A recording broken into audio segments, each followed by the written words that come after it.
नमस्कार दोस्तों, आज हम ये जानेंगे कि हमारा प्रॉक्सिमिटी इफ़ेक्ट क्या होता है। जैसा हमारा आज का टॉपिक है, व्हाट इज़ प्रॉक्सिमिटी इफ़ेक्ट। तो प्रॉक्सिमिटी इफ़ेक्ट अगर मैं एक लाइन में बात करूँ तो प्रॉक्सिमिटी इफ़ेक्ट हमारा एक ऐसी चीज़ होती है जिससे हमारे कंडक्टर जो होते हैं उस कंडक्टर में हमारे एक तरफ करंट फ्लो होने लगता है। इससे आप भी देखेंगे हमारी प्रॉब्लम क्या आती है। अगर हम प्रॉब्लम ये देखें कि हमारे जो प्रॉक्सिमिटी इफ़ेक्ट है उसमें जो क्या होता है, हमारा जो कंडक्टर है उस कंडक्टर में एक डायरेक्शन में फ़्लो होने लगती है, करंट हमारा एक जगह कंसंट्रेट हो जाता है। जैसे हम समझते हैं ये हमारे दो कंडक्टर दिए हैं, एक कंडक्टर 1 है, एक कंडक्टर 2 है।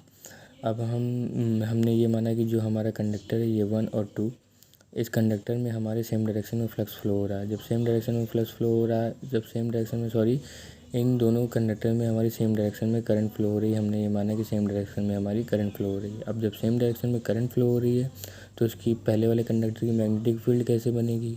तो हम सब जानते हैं कि हम अगर किसी कंडक्टर में करंट फ़्लो हो रही है तो उसमें हम राइट हैंड थंब रूल लगा के हम ये पता लगा सकते हैं कि हमारी जो फ्लक्स है उसकी डायरेक्शन क्या होगी। तो चलिए बच्चों, हम इसमें राइट हैंड थंब रूल लगाते हैं। तो मान चलिए हमारा पहला कंडक्टर है, ये इस कंडक्टर में ऐसे अपवर्ड हमारी करंट फ्लो हो रही है तो हमारी जो मैग्नेटिक फील्ड बनेगी ये ऐसे बनेगा, मैग्नेटिक फील्ड हमारी ऐसे बनेगी। तो इसी तरह हमारे दूसरे वाले कंडक्टर में भी इस डायरेक्शन में करंट फ्लो हो रही है तो हमारी मैग्नेटिक फील्ड ऐसे बनेगी। भाई हमने यहाँ शो किया है। तो क्या होगा, दोनों मैग्नेटिक फील्ड, एक मैग्नेटिक फील्ड अपवर्ड बन रही है, एक मैग्नेटिक फील्ड ऐसे डाउनवर्ड बन रही है, एक ऊपर की ओर बन रही है और एक ही ऐसे बन रही है। तो यहाँ क्या होगा, दोनों जो मैग्नेटिक फील्ड होंगी वो अपोजिट डायरेक्शन में होंगी। तो अपोजिट डायरेक्शन में होने के लिए अपोजिट डायरेक्शन में होंगी तो क्या होगा, यहाँ एक नॉर्थ पोल या तो साउथ पोल क्रिएट होगा, या साउथ पोल या नॉर्थ पोल, दो में से कोई एक पोल क्रिएट होंगे। तो ये जो मैग्नेटिक फील्ड है ये एक दूसरे को अट्रैक्ट करेंगी। जब अट्रैक्ट करेंगी अपोजिट डायरेक्शन में तो अट्रैक्शन होगा, तो ये कंडक्टर आस मतलब क्लोज आने की कोशिश करेंगे। सेम कंडीशन में ये है कि मतलब पहले वाले कंडक्टर में करंट ऊपर की ओर फ्लो हो रही है, दूसरे वाले कंडक्टर में करंट नीचे की ओर फ्लो हो रही है। चलिए इसमें राइट हैंड थंब रूल लगाते हैं। ये कंडक्टर है, पहले वाले कंडक्टर में करंट ऊपर की ओर फ्लो हो रही है तो राइट हैंड तो मैग्नेटिक फील्ड हमारी ऐसे होगी अंदर की ओर। दूसरे वाले कंडक्टर में मैग्नेटिक करंट की डायरेक्शन ये हो तो मैग्नेटिक फील्ड यूँ होगी। तो क्या होगा, इसमें हमारी जो करंट है ये यूँ फ्लो हो रही है और ये यूँ फ्लो हो रही है, मतलब सेम डायरेक्शन में होंगी। तो सेम डायरेक्शन में होने के कारण क्या होगा, यहाँ या तो नॉर्थ पोल बनेगा या हमारे यहाँ साउथ पोल बनेंगे। तो ये दोनों हमारे पोल क्रिएट होंगे। तो जब ये हम जानते हैं कि नॉर्थ पोल होगा या साउथ पोल होगा तो एक दूसरे को अट्रैक्ट करेंगे। तो यहाँ ये दूसरे को अट्रैक्ट करेंगे। सेम चीज़ हम यहीं देखते हैं प्रॉक्सिमिटी इफेक्ट में। देखिए आपको दिखाते हैं। ये मान के चलिए हमारा पहला कंडक्टर है, ये दूसरा कंडक्टर है। हमने माना कि इस कंडक्टर में जो करंट है वो आई ऊपर की ओर फ्लो हो रही है, इस कंडक्टर में करंट भी हमारी आई ऊपर की ओर फ्लो हो रही है। तो सेम पहले वाले जो पहला वाला हमने आपको दिखाया था सेम चीज़ यहीं पे होगी। तो इसमें क्या होगा, ये हमारा पहला कंडक्टर है, ये हमारा पहला कंडक्टर है, ये इसमें करंट ऊपर की ओर फ्लो हो रही है तो मैग्नेटिक फील्ड की डायरेक्शन अंदर की ओर होगी। दूसरा वाला हमारा जो क्या कहते हैं कि ये कंडक्टर है, इसमें मैग्नेटिक फील्ड ऊपर की ओर है तो फिर फ्लक्स की डायरेक्शन अंदर की ओर होगी।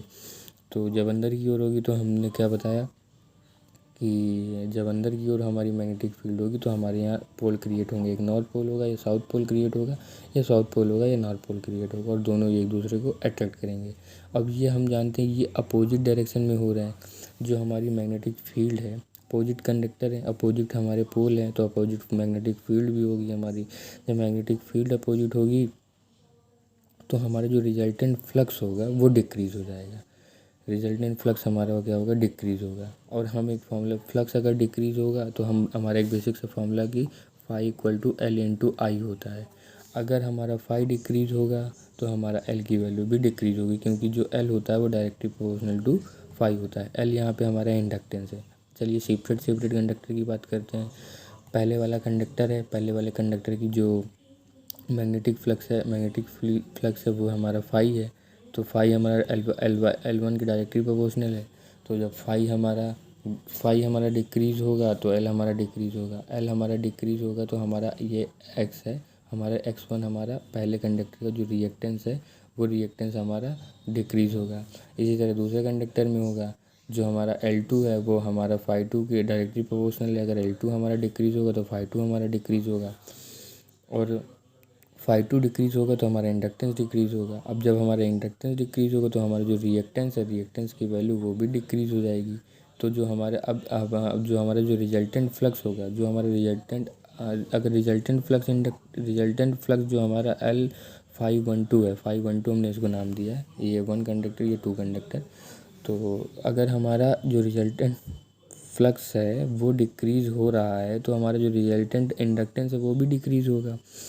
सीधी सी बात है। आज जब रिजल्टेंट इंडक्टेंस डिक्रीज़ होगा तो रिजल्टेंट रिएक्टेंस भी डिक्रीज़ होगा, रिजल्टेंट रिएक्टेंस डिक्रीज़ हो जाएगा।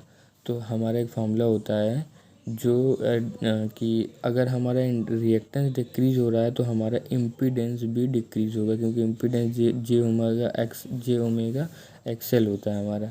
जे ओमेगा एक्सएल होगा तो क्या होगा, जो हमारा इंडक्टेंस और इंडक्टेंस और रिएक्टेंस की वैल्यू डिक्रीज़ हो रही तो हमारा इम्पीडेंस भी डिक्रीज़ होगा। इम्पीडेंस डिक्रीज़ हो गया तो हम जानते हैं हमारा एक बेसिक सा फॉर्मूला होता है V = I/Z।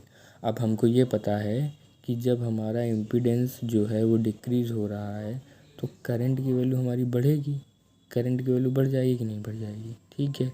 वोल्टेज तो हमारा कांस्टेंट होगा, तो वोल्टेज हमारा कांस्टेंट है, तो जो हमारा जब इम्पीडेंस हमारा डिक्रीज़ होगा तो करंट की वैल्यू बढ़ेगी। तो हमको जो क्या है यहाँ इस पास, यहाँ हमारा क्या है, यहाँ हमारे फ्लक्स जो है इस यहाँ पे हमारा कम है, यहाँ पे हमारे रिजल्टेंट फ्लक्स जो है वो कम है। तो देखिए जो हमारे यहाँ पे रिजल्टेंट फ्लक्स कम है इस डायरेक्शन, तो इस डायरेक्शन में हमारा जब फ्लक्स कम है तो फ्लक्स कम होगा तो इंडक्टेंस कम होगा, इंडक्टेंस कम होगा तो रिएक्टेंस कम होगा, और रिएक्टेंस कम होगा तो हमारा इम्पीडेंस कम होगा, और इम्पीडेंस कम होगा तो इस डायरेक्शन में जो है हमारा करंट भी कम होगा, क्योंकि हम सब ये जानते हैं कि current always choose the shortest path.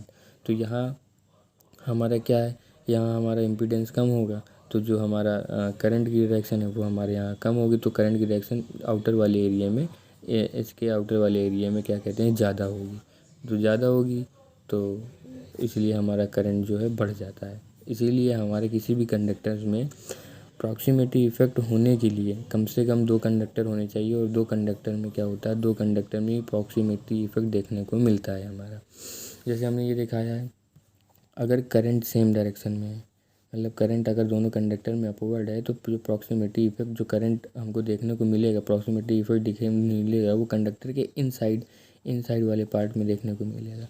और अगर करंट की डायरेक्शन अपोजिट है, एक करंट की डायरेक्शन यूँ है और एक करंट की डायरेक्शन यूँ है, तो जो प्रॉक्सिमिटी इफेक्ट होगा सेम एज इट इज हमको बाहर डायरेक्शन में मिलेगा। यहाँ जो अंदर है, यहाँ हमारा जो करंट है वो हाई करंट डेंसिटी होगी, और यहाँ जो हमारा करंट होगा ये हमारा यहाँ बाहर आउटर एरिया में हाई करंट डेंसिटी होगी। तो बच्चों यहाँ तक बात समझ में आई। तो कुछ नहीं, प्रॉक्सिमिटी इफेक्ट हमारा सिर्फ ऐसा इफेक्ट है जिसके लिए हमको मिनिमम 2 कंडक्टर रिक्वायर्ड होते हैं, और दो कंडक्टर्स में क्या होता है कि जो रिजल्टेंट फ्लक्स होता है हमारा, अगर दोनों कंडक्टर्स की डायरेक्शन सेम है तो रिजल्टेंट फ्लक्स जो होगा वो हमारा डिक्रीज़ होगा। रिजल्टेंट फ्लक्स डिक्रीज़ होने की वजह से हमारा रिजल्टेंट इंडक्टेंस जो दोनों कंडक्टर का है वो डिक्रीज़ होगा, उनकी वजह से जो हमारा रिजल्टेंट रिएक्टेंस है वो डिक्रीज़ होगा, उसकी वजह से हमारा जो इम्पीडेंस है वो डिक्रीज़ होगा, और इम्पीडेंस डिक्रीज़ होने की वजह से हमारा जो करंट है आई वो हमारा बढ़ जाएगा। इसीलिए जो हमारी जो करंट है वो एक जगह एक तरफ कंडक्टेंस में कंसंट्रेट हो जाएगी, और इसी फिनोमेना, इसी प्रॉपर्टी को हम प्रॉक्सिमिटी इफेक्ट कहते हैं। Thank you.